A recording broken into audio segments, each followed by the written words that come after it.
Il y a mon camping-car avec la remorque. Hop, on va ouvrir tout ça. Donc ça, le pare-pierre, la montre elle parle toute seule. Ça reste un mystère. Je suis passé par l'avant et j'ai atterri sur la tête. C'était un tournant dans ma vie.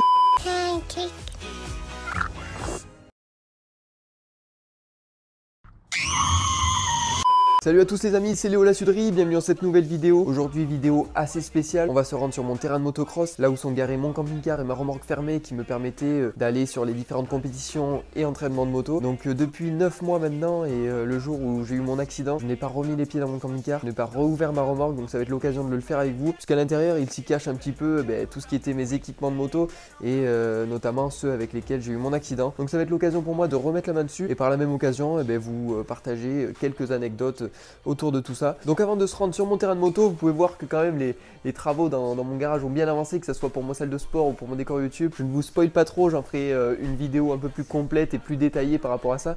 Mais mes deux projets avancent et ça c'est le top du top. Donc c'est parti, maintenant on peut se rendre sur mon terrain. Bon ça y est, on est sur mon terrain de motocross, comme vous pouvez voir ça a pas mal poussé depuis. Juste derrière il y a mon camping-car avec la remorque. On va commencer sans plus attendre par ouvrir le camping-car et je vous réserve la remorque pour la fin puisque c'est là où il y a les choses les plus intéressantes. Donc restez bien jusqu'au bout de la vidéo, c'est parti. Bon ça y est, après 9 mois sans y avoir mis les pieds, on va enfin pouvoir réouvrir ce camping-car. On va voir ce qui s'y cache à l'intérieur. Hop, on sort le petit trépied qui a du mal à sortir visiblement. Bon, on va faire ça. Hop, c'est parti, un petit peu de lumière. Bon, je vous passe cette partie en accéléré pour la simple et bonne raison que je n'ai rien trouvé d'intéressant à vous montrer dans le camping-car. Mais bon, au moins ça vous aura permis de le voir de l'intérieur. Je vous laisse avec la suite de la vidéo. Donc sans plus attendre, on va ouvrir ma remorque pour voir un peu ce qui s'y cache. Essayer de découvrir et de retrouver un peu tout ce qui était équipement. Et puis comme d'habitude, si la vidéo te plaît, n'hésite pas à lâcher ton plus gros pouce bleu. Et puis c'est parti, on va ouvrir tout ça. Hop. Là on ouvre la deuxième porte, hop ça tient. Ok, bon mais c'est parti, on va essayer de voir un peu ce qui s'y cache, je vois déjà quelques équipements. Ok, donc qu'est-ce qu'on a? Alors qu'est-ce qu'on a? Une cuisse de poulet, de la salade et du taboulet. Ça c'est un super pique-nique. Ça c'est mes deux paires de bottes, mais celle que j'avais le jour de mon accident c'était pas celle-là c'est sûr. Et là on a mon pare-pierre qui m'a sauvé, ça on peut le dire hein, clairement. Il a été découpé en plus. Et là c'est la partie dorsale, puis en fait elle a été désolidarisée de l'autre partie. On va essayer de la retrouver dans cette remorque. Donc ça, le pare-pierre. La montre elle parle toute seule. Donc là c'est vrai que tout est resté un petit peu dans son jus depuis mon accident. Donc maintenant 9 mois. Rien n'a bougé hein, véritablement. Donc en fait ça veut dire que voilà, tout est resté là. Là on peut voir qu'il y a un gant. Ça c'est ceux que je portais le 20 juin dernier. Gant gauche. Ça c'est mes genouillères. Les genouillères pareil que je portais le jour de l'accident. Par ici il n'y a rien. Ça c'était mes bottes pour quand je faisais la moto de piste.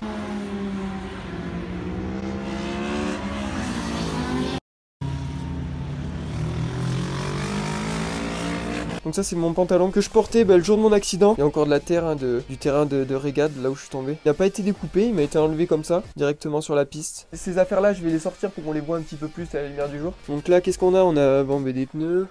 Et ici mon casque. Donc pareil je vais le sortir et on va le découvrir tout à l'heure. Et mes bottes sont là. Mes bottes format. Elles ont rien à part un petit peu de terre hein, comme je disais. Et là maintenant les amis, on va passer à la protection qui m'a sauvé parce que bon ça a limité les dégâts. C'était cette protection cervicale. Donc ça c'est très important, il y en a encore très peu qui la portent, enfin trop peu à mon goût. Donc voilà mon neck brace. Je vous sors tout ça et puis on découvre tout ça à l'extérieur à la lumière du jour. Donc là ça y est, ce qu'on a fait c'est que j'ai sorti tous mes équipements de la remorque afin de mieux les voir et puis de vous faire quelques plans dessus à la lumière, ça va être mieux. Donc ce que j'ai retrouvé c'est mon pantalon. Je n'ai pas retrouvé tout ce qui était haut, donc ça a été découpé le jour de mon accident, donc certainement mis à la poubelle. Et non, puisque regardez ce que je viens de retrouver dans mon garage qui se cachait dans ma combinaison de piste, c'était mon maillot de moto ainsi que la partie qui manquait de mon pare-pierre. Donc voilà, je vous les montre d'un peu plus près. Donc voilà, le maillot il a été découpé, vous vous en doutez, pour des raisons de sécurité, puisque voilà, on pouvait pas me le faire passer par la tête. En fait, je pensais qu'il était passé à la poubelle, mais en fait pas du tout. Bon, je vous laisse avec la suite, mais comme vous pouvez voir, depuis le début de la vidéo, ça a changé, il y a des choses qui ont bougé. Comme je vous l'ai dit, je vous en parlerai dans une vidéo très prochainement. Allez, bon visionnage.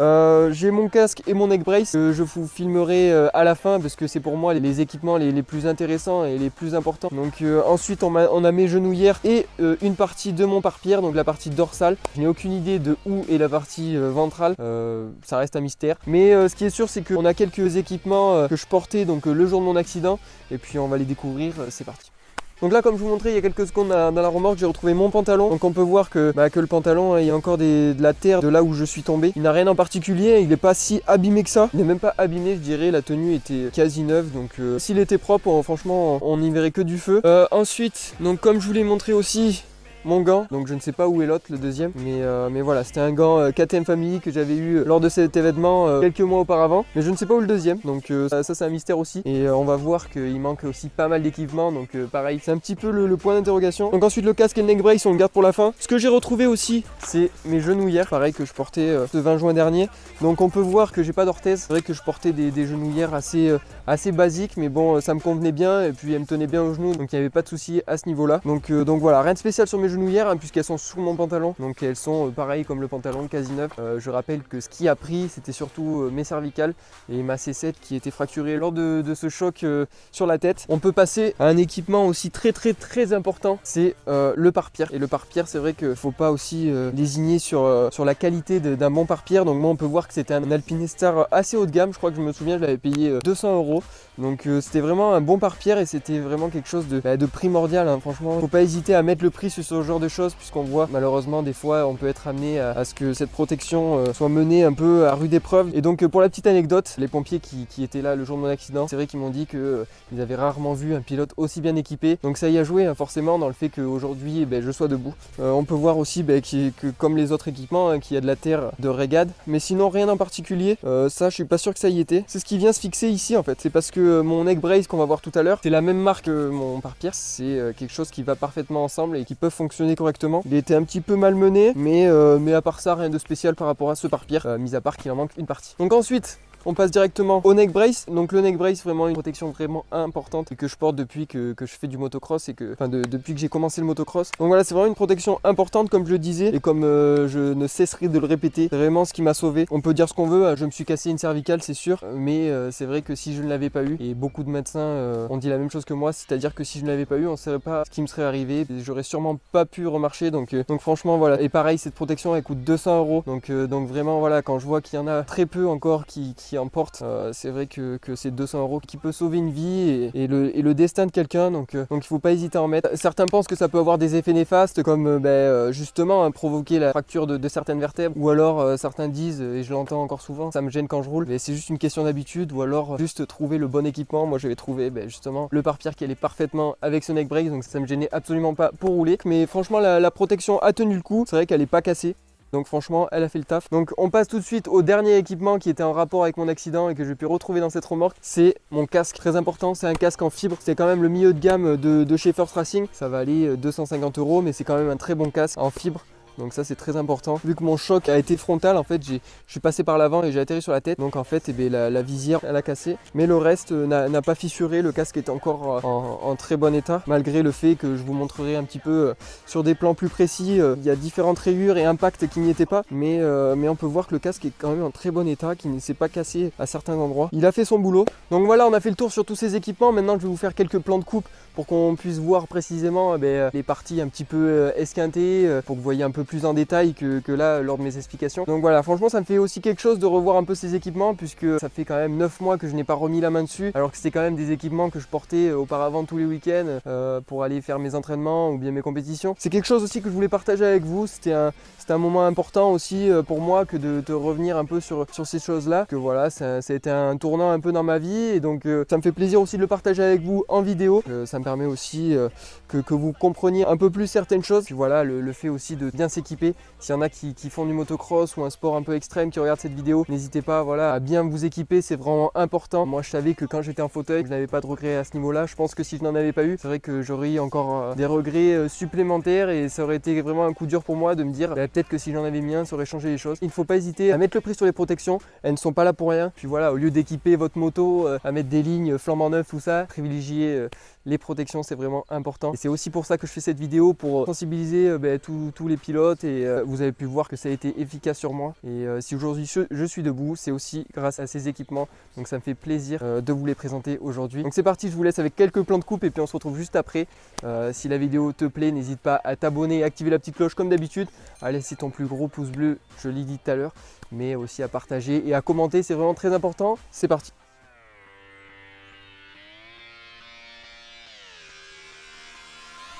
I'm just fucking lit, man, I'm just fucking lit. Drink a bottle of this shit, man, bottle of this shit. I'm about to write a hit, man, I'm about to write a hit. No, I'm never gonna quit, man, never gonna quit. I just took another hit, man, took another hit. I'm about to lose my shit, man, about to lose my shit. Does she have a fucking wristband? Yeah, she needs that shit. Better get her out real quick, man, get her out real quick.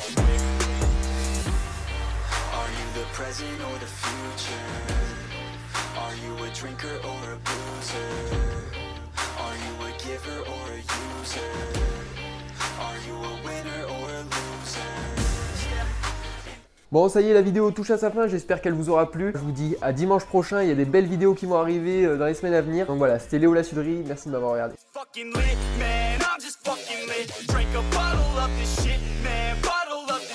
I'm about to write a hit.